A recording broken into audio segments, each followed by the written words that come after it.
Hey everybody, welcome back. So today I'm going to make a quick video about the Unistruts based mounting system for the solar panel array at 329 Hancock Street. And I just want to start by telling everybody it's been about 2 months since I worked on the project, but I finally was able to sit down and put a Unistrut order together. Unistrut by Cooper Beeline as opposed to T&B, which is the most common brand out there, or Unistrut by Atcor. Focus isn't going to work. 3 of the different manufacturers who make the stuff that you see for conduit and electrical and piping fittings, but it also has lots of multifunctional purposes, as you can tell by, of course, solar and all of these various fittings that you can use to basically solve any problem that you might ever have doing anything, essentially the Swiss pocket knife of construction. Today we're going to focus on one component for Unistruts. It looks like this, which is the mid-span clamp for locking down two solar panels. You can see the mouse here. It's used in between solar panels to lock them down, and there's a matching end clamp like that. And this is off the let's see who makes this, Burndy Wiley Advanced Renewable Energy, WEEB.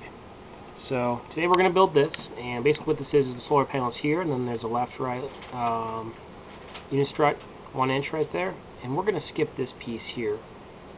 But basically we're going to directly connect like 90-degree pivot bends here, here, and here, and then we're going to use this telescoping version of the strut with a gravity well to lock in place, and we can basically accomplish any angle at that point. So this is going to be a special version of a galvanized piece of Unistrut, and this piece right here. These roof mount panels are optional, but this piece right here will be fiberglass. It'll be a carbon fiber substitute.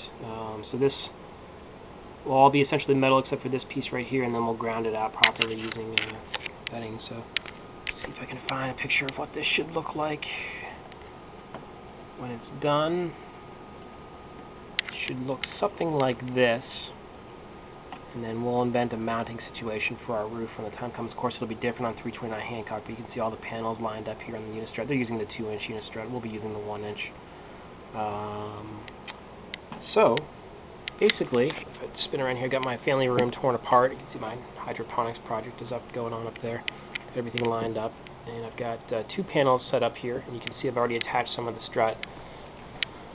And I'll bring this down in a second and show you what we're doing, what we're aiming for here. And this is the green galvanized hazardous environment outdoor rated strut from Cooper Beeline.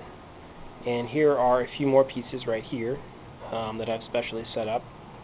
So bring this down gently.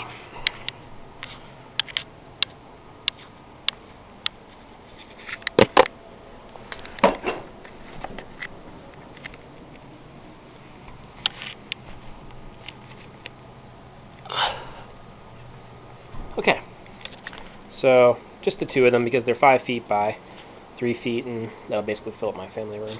There's 4 of them total in this project, but as you can see, here are the clamps locking in place, and it is a very, very, very tight fitting. And now I know in general that doesn't work because you would think that you would need to lock it onto something and clamp around it, but believe me, this crush compression here is as tight as you could possibly get. Now I wasn't smart enough or we had some trouble ordering, and I got to give Beeline not very many props for their ordering guide. I wasn't able to get the end pieces orderly properly through Graybar. You can see I'm just clamping down to a small piece of 2x4 for this experiment or proof of concept.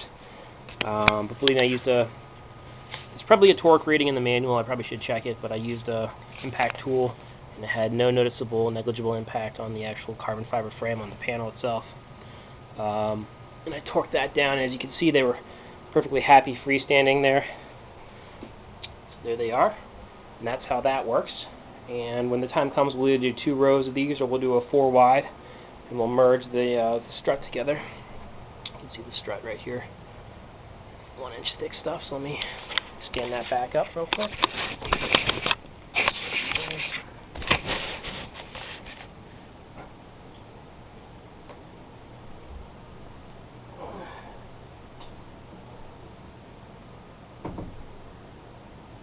weighs about 300 pounds on its own accord. So, and then what I've built here is kind of, as you can see here, I've got that fiberglass strut, which is incredibly light and just as powerful. And I'll send some follow-up notes on the video about T&B making that.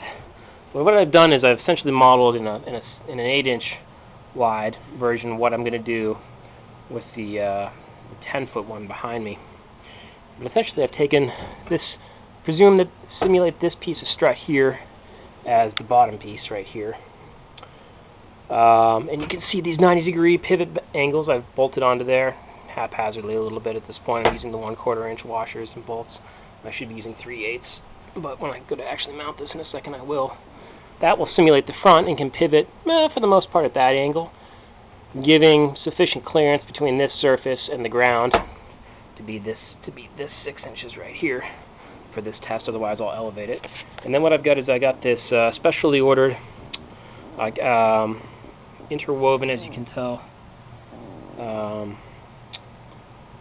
strut that's designed to provide that angle. And then I've got the end of that bolted to that, another piece to simulate. And essentially I can pick this up and reach that optimal 30 to 40 degree angle, and then watch. I can extend that out as I need to in order to reach the accommodating angle, and then back down. That's it. Now, it doesn't look very, very pretty, but in principle it will work.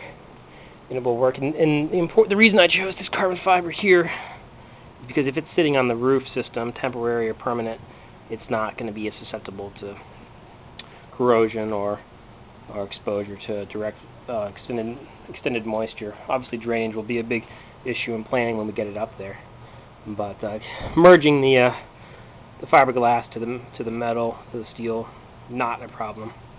And then of course I got my Makita cordless bandsaw. It was the only real tool I really needed for this project, and the impactor, and a little bit of calculus to calculate the rise over run requirements and the overlap for the length on the Y run for the vertical elevation. So that was easy, and I got that sitting around here.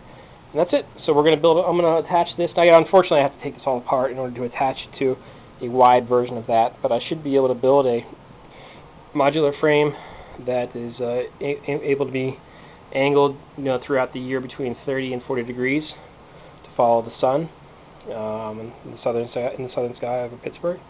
And that's about it. So I'm trying to think if there's anything else I need. Nope. I'll take another video and show you some pictures of this when it's done, like in action. But the last thing to do will probably be to connect my DC cables here and run them into a watertight junction box. Figure out a cable routing issue, and then I'll show you some of the individual components for merging two pieces of strut together, providing a stable angle. Because when we get up on that roof, I don't know if I'm going to be providing these left-right or up-down, but interesting. Anyway, that's how you spend half of a Saturday, and that is how you teach yourself how to use the strut solution. So I imagine when we're doing 329 Hancock Street, it'll come in handy a lot. Anyway, take it easy, guys. See you soon.